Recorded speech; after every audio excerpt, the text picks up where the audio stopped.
Relay connection established. Archive access granted. Origin unknown. Verification impossible. Proceeding with recovered transmission. Designation, 9th relay. I've been to more funerals than I care to remember. When you get older, they start piling up. Grandparents, uncles, former neighbors, the occasional coworker. You show up, shake a few hands, say you're sorry for the family's loss, then go home and try not to think about it anymore.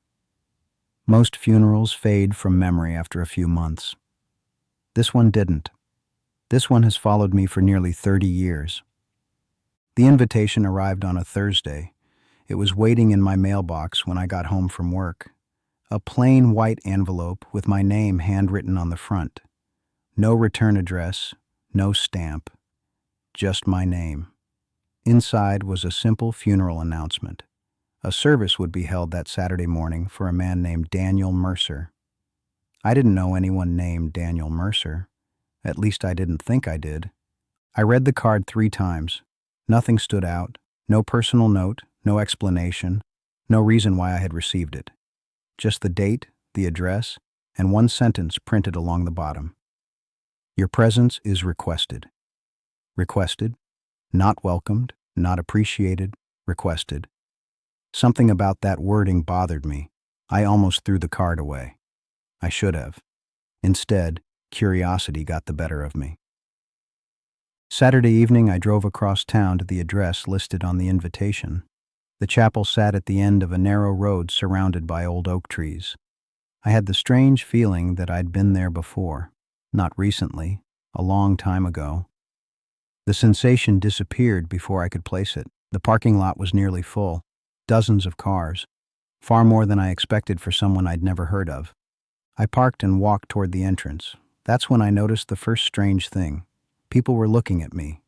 Not staring. Not openly. Just brief glances. The kind people make when they recognize someone. I assumed they knew me from somewhere. Work, church, the grocery store. Small-town life tends to overlap like that. I didn't think much of it. Inside, the chapel was warm and quiet. Soft piano music drifted through hidden speakers. Rows of wooden pews faced a closed casket at the front of the room. Flowers surrounded it. White lilies. White roses. Enough flowers to nearly hide the stage. I found a seat near the back and waited for the service to begin. The pastor welcomed everyone and thanked them for attending. He spoke kindly about the deceased, a beloved member of the community, a friend, a neighbor, a man who would be deeply missed. Normal funeral things, nothing unusual. Then the first speaker approached the podium. An elderly woman smiled sadly and began telling a story. At first, I thought I had misheard her. The story wasn't about the deceased. It was about a little boy who got caught stealing candy from a convenience store when he was 8 years old. The room chuckled softly. Then she said the boy's name.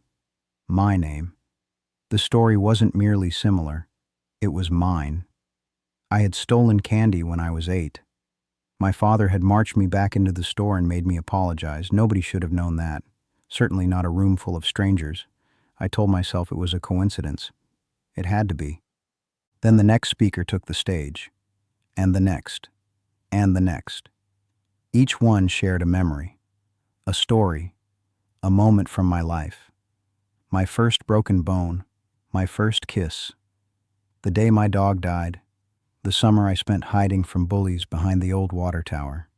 Every detail was correct. Every detail was impossible. The knot in my stomach grew tighter with every speaker. I kept checking the funeral program. The name never changed. Daniel Mercer, not me, never me. Yet every story belonged to me. Halfway through the service, I leaned toward the man seated beside me and asked if he knew what was going on. He turned toward me slowly. Then he smiled. A calm, patient smile. It's customary. That was all he said. It's customary. Then he looked back toward the podium. The next speaker stood, and that's when everything changed. Because she began describing something I had never told anyone. Not my family, not my friends, nobody. She spoke about a memory from my childhood. A summer afternoon. An abandoned building. A group of boys playing with matches. A stupid dare. I felt my blood run cold. Somewhere deep inside me, a memory stirred. Something old. Something buried. Something I had spent years forgetting. The woman continued speaking, and little by little the pieces began coming back. Smoke, panic, running, sirens, the smell of burning wood. I stood up so quickly my pew rattled against the floor. The speaker stopped. The entire room became silent. Every face turned toward me, waiting, watching. The pastor smiled, not maliciously, not mockingly, warmly, as if he'd been expecting this moment all along. Then he gestured toward the casket. I don't know why I walked toward it. Part of me wanted answers. Part of me already knew what I was going to find. The room remained completely silent as I approached. No music, no whispers, nothing. I reached the casket, placed my hand on the lid, and opened it. Inside was me, my face, my clothes, my hands folded neatly across my chest, my eyes closed, perfectly still, perfectly dead.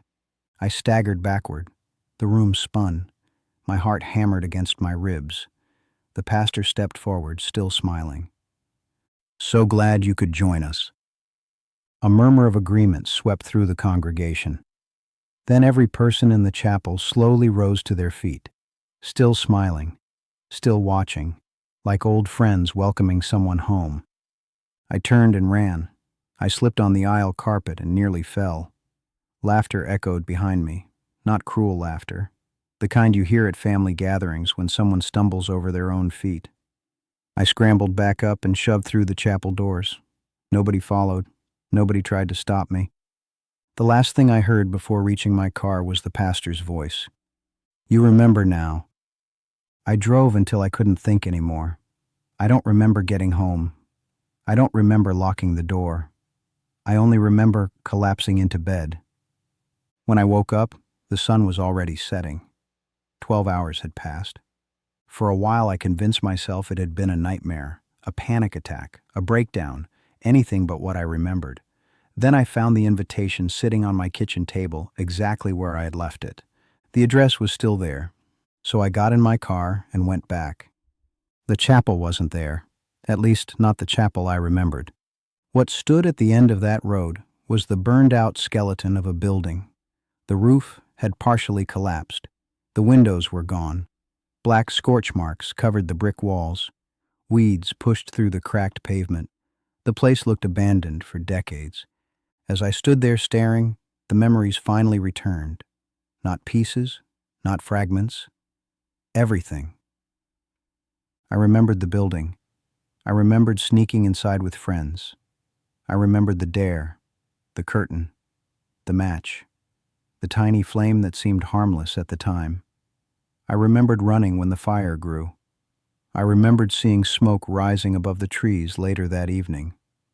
I remembered learning people had died inside. And I remembered spending the rest of my life convincing myself it wasn't my fault. Inside the ruins, I found a single sheet of paper resting on what had once been the altar.